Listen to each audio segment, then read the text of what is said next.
Week number 9 is now in the books in the Canadian Football League, and one of the big stories coming out of it is the Edmonton Elks have a win as they beat the Saskatchewan Roughriders. It was the second the Tre Ford Part 2 Electric Boogaloo as he came in for the Edmonton Elks and looked good in doing so. Wasn't great, still a few throws that it went right and receiver went left, and it is what it is, but he added a level of electricity that this offense desperately needed. He added a level of speed that this offense desperately needed. And I thought the combination of him with Leak was a really smart move. And then you have Rankin come in and kind of be the thunder to this and just like running people over. I don't think he went down on first contact ever in this game. That was a really impressive performance by the Edmonton Elks, and it's 1 week, and I'm not saying start getting your Edmonton Elks Grey Cup futures or anything of the sort,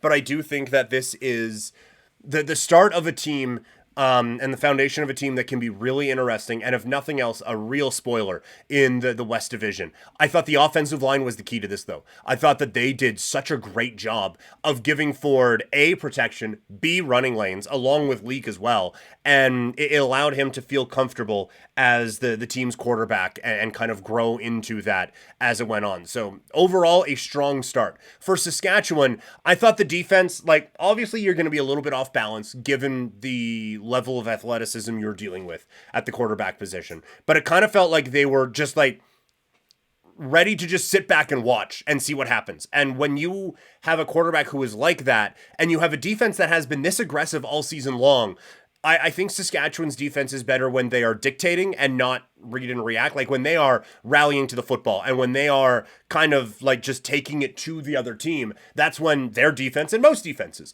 are better. And it felt like they were kind of waiting to see what Edmonton was going to do. And then because of the speed that Edmonton had, it felt like they were just a beat off most of the night. That's a weird way of saying it, but you know what I mean? It felt like they were just a moment off all game long.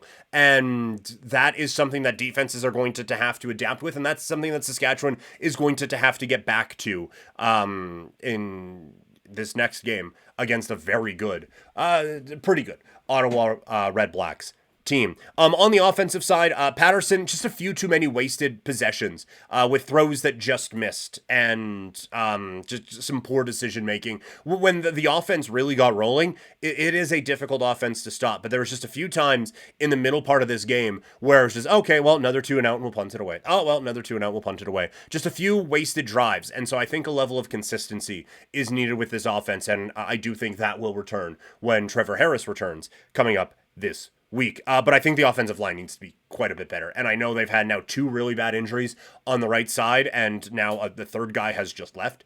And so that is a problem for this team on the right side. But the offensive line needs to be, I think, substantially better for Saskatchewan going forward. The other big game of the weekend, the Calgary Stampeders with a come-from-behind win over the Toronto Argonauts. And it was the defense that started to step up. And this was something we have been calling for all season long, whether it is here, whether it's when I'm on Sportsnet 960. This defense has the most playmakers on it of the groups on this team. Like, the offense is good, this defense can be great.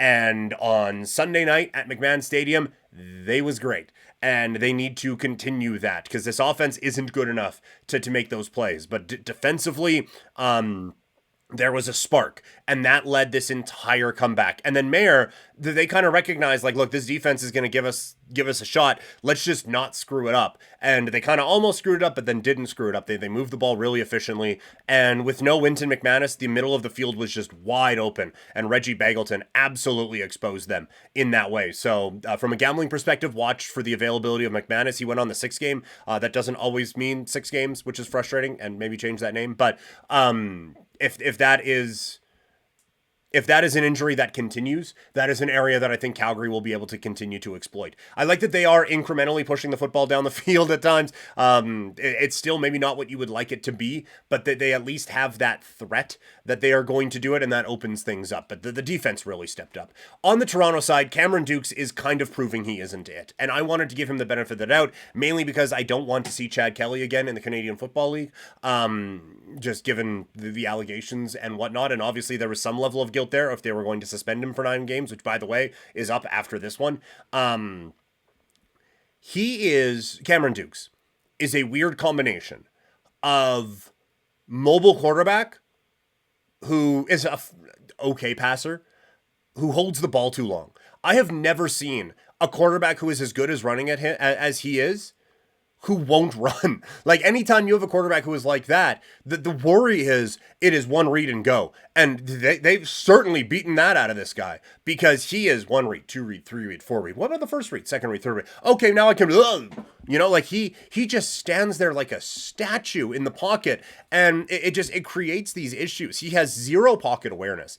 And for like this offense really starts going when he is on the move. And so this is something I have said for a little bit now, is that they have tried to shoehorn him in to the Chad Kelly offense and make him just a pocket passer. And it seems like he's overcompensating to try to stay a pocket passer. I think there needs to be much more movement and much more motion in this offense, specifically with their quarterback, if they are going to be successful in the rematch that these two teams have next week.